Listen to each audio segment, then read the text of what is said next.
শুরু করছি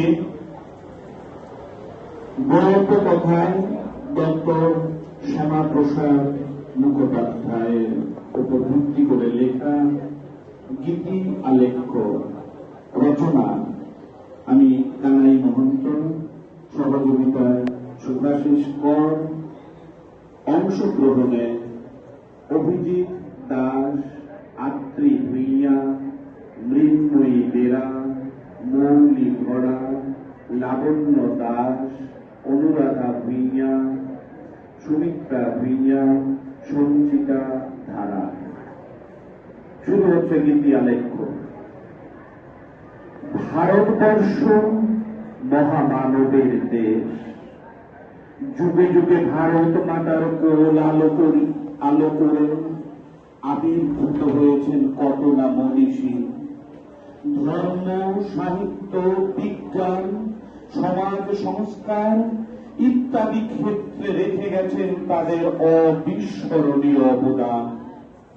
ভারতের রাজনৈতিক ইতিহাসের পাতায় সোনার অক্ষরে লেখা থাকে কিছু অনন্য সাধারণ মানুষের নাম, যারা শুধু নেতাই নন, যুগ প্রবর্তক বললেও বোধ করি অত্যুক্তি হবে না। এদের জীবন কেবল ব্যক্তিগত উচ্চতার গল্প নয়, সমগ্র জাতির মহাসংগ্রামের মহাকাব্য।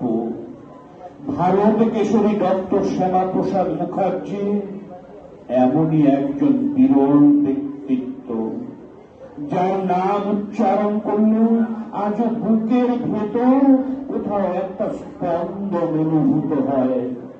শ্রদ্ধা, ভক্তি ও ভালোবাসায় নত হয় আমাদের মাথা। তাই আমরা বন্দনা করব সেই ভারত মাতার সন্তান, সেই ভারত মাতাকে যার কোলে জন্মগ্রহণ করেছিলেন এমনই এক মহামানব। বন্দে মাতরম, বন্দে মাতরম, সুজলাম সুফলাম, মলয়জ শীতলাম, শস্য শ্যামলাম, শস্য শ্যামলাম, মাতরম বন্দে মাতরম। সেদিন 6ই জুলাই সাল 1901, কলকাতার এক সম্ভ্রান্ত ব্রাহ্মণ পরিবারে বাংলার বাঘ শের আশুতোষ মুখোপাধ্যায়ের গৃহ আলো করে মাতা যোগমায়া দেবীর গর্ভ উন্মোচন করে ভূমিষ্ঠ হলে যে শিশু, কে জানত এই শিশুই একদিন হয়ে উঠবে ভারত কেশরী, বঙ্গবাসী, বাঙালির রক্ষাকর্তা। আর তাই হয়তো বঙ্গভূমির আকাশে বাতাসে সেদিন ধ্বনিত হয়েছিল, জননী কুলহ তুলে বুকে, শান্তনবাস দেব তুলে চোখে, কাঁদিছে তব চরণ করি, ত্রিশতি কোটি নরনারী।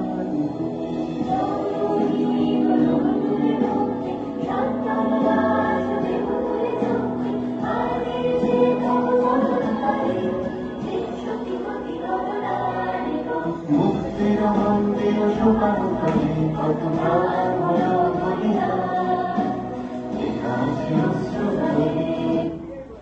ছোটবেলা থেকেই শ্যামাপ্রসাদ ছিলেন মেধাবী ও সংস্কৃতি মনা।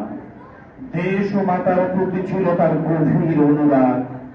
পিতার আদর্শ, মায়ের অকুণ্ঠ স্নেহ ভালোবাসার মেলবন্ধনে তৈরি হয়েছিল শ্যামাপ্রসাদের মানস। পারিবারিক পরিবেশেই তার মধ্যে বীজ বপন করে জাতীয়তা বোধের। আর তাই তো শিক্ষার মশাল পরিত্যাগ করে নরম ফুলের বাগান স্বরূপ মায়ের কোল পরিত্যাগ করে অবতীর্ণ হয়েছিলেন রাজনীতির যুদ্ধক্ষেত্রে।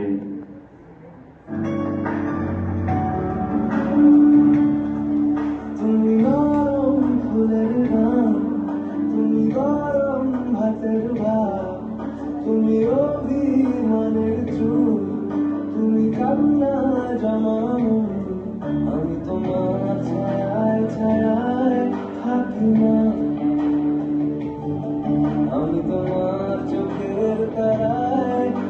আছি মা, আমি তোমার মায়ায় মায়ায় থাকি না, আমি তোমায় হাওয়ায় হাওয়ায় ডাকি মা, আমি তোমায় ভালোবাসায় ডুবে রাখি মা। শ্যামাপ্রসাদের শিক্ষা জীবন এক উজ্জ্বল মেধার গল্প।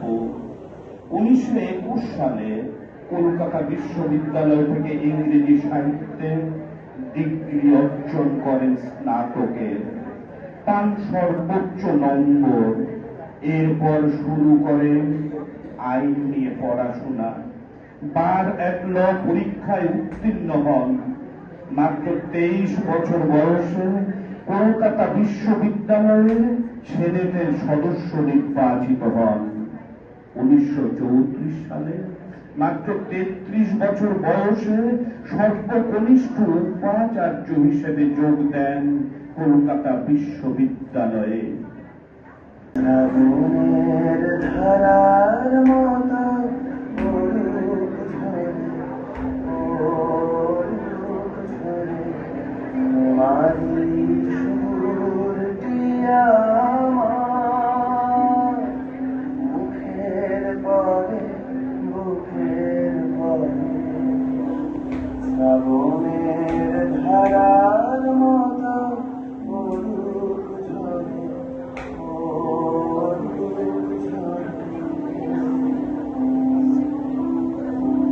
গুলাবের আলোর সাথে পড়ুক প্রাতে দুই নয়নে, গুলাবের আলোর সাথে পড়ুক প্রাতে দুই নয়নে, নিশীথের অন্ধকারে গভীর ধারে পড়ুক প্রাণে, নিশিদিনে জীবনের সুখের পরে দুঃখের পরে।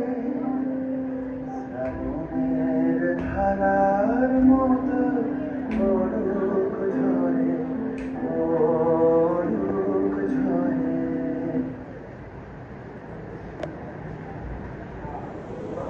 সাল 1929। কংগ্রেসের টিকিটে বঙ্গীয় আইন পরিষদে নির্বাচিত হন তিনি। পরে কংগ্রেসের নীতির সাথে একমত না হওয়ায় স্বতন্ত্র প্রার্থী হন। 1937 সালে একে ফজলুল হকের সাথে কোয়ালিশন মন্ত্রিসভায় অর্থমন্ত্রী হন।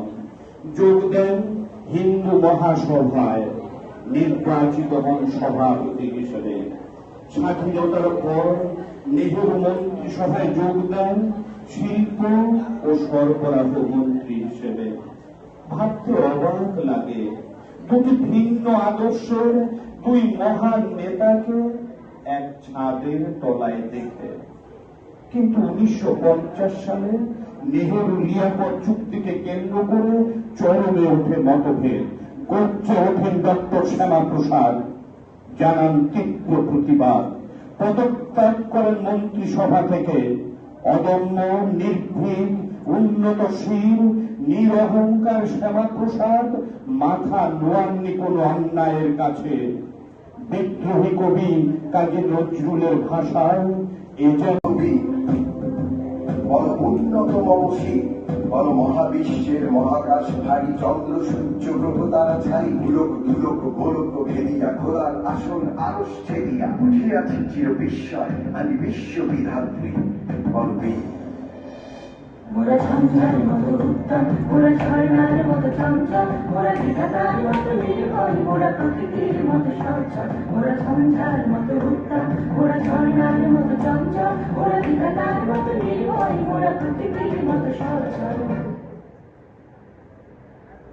1951 সালের 21শে অক্টোবর RSS এর সাহায্যে প্রতিষ্ঠা করেন ভারতীয় জনসংঘ, যার থেকে জন্ম নেয় ভারতীয় জনতা পার্টি।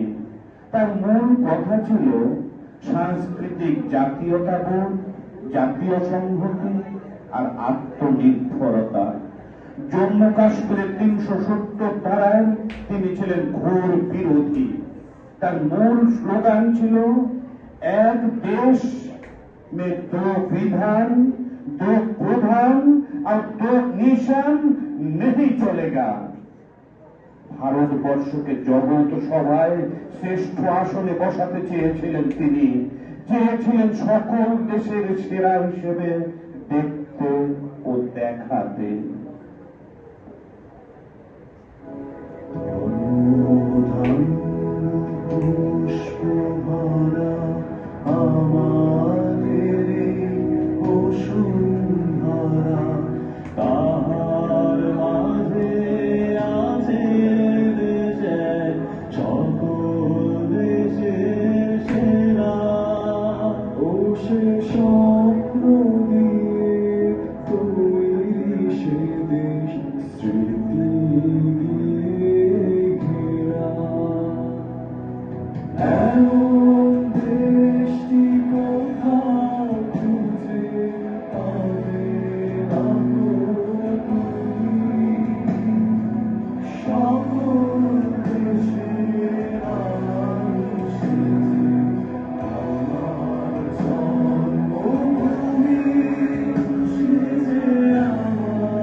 দেশভাগের সময় পশ্চিমবঙ্গের ভারত ভক্তি, সে তো তারই অবদান।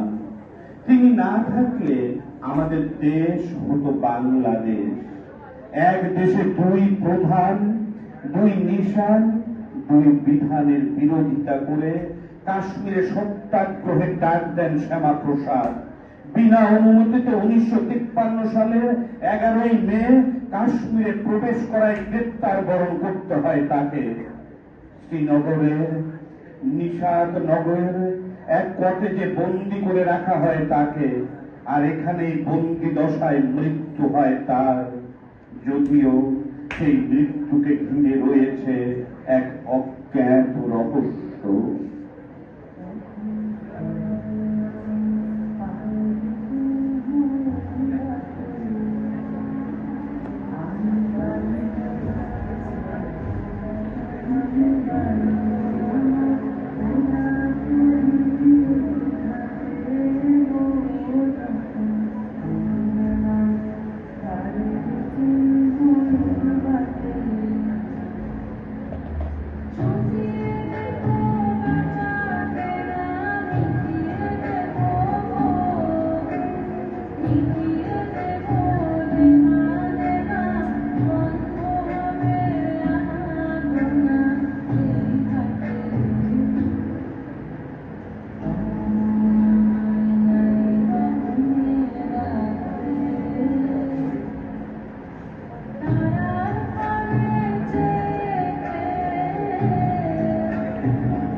দেশভাগের প্রাক্কালে অখণ্ড বাংলার মুসলিম লীগ সরকার পৃথক বাংলা গঠনের ষড়যন্ত্র করে।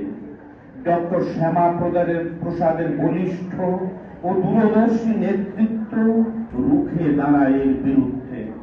১৯৪৭ সালের ২০শে জুন বাংলার আইনসভায় ঐতিহাসিক ভোটাভুটিতে সিদ্ধান্ত হয় বাংলা ভাগের। হিন্দু সংখ্যাগরিষ্ঠ অঞ্চলগুলি অন্তর্ভুক্ত হয় ভারতের। জন্ম নেয় পশ্চিমবঙ্গ নামক এক নতুন রাজ্যের। আর তাই তো আজও আমরা আমাদের সোনার বাংলার স্বপ্ন দেখি। সোনালি দিনে কথা বলি বাংলায়, প্রাণ খুলে, আর বাংলায় গাই গান। আমি বাংলায় গান গাই, আমি বাংলার গান গাই, আমি আমার আমি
বাংলায় আমার জীবন আনন্দ, বাংলা প্রাণের সুর।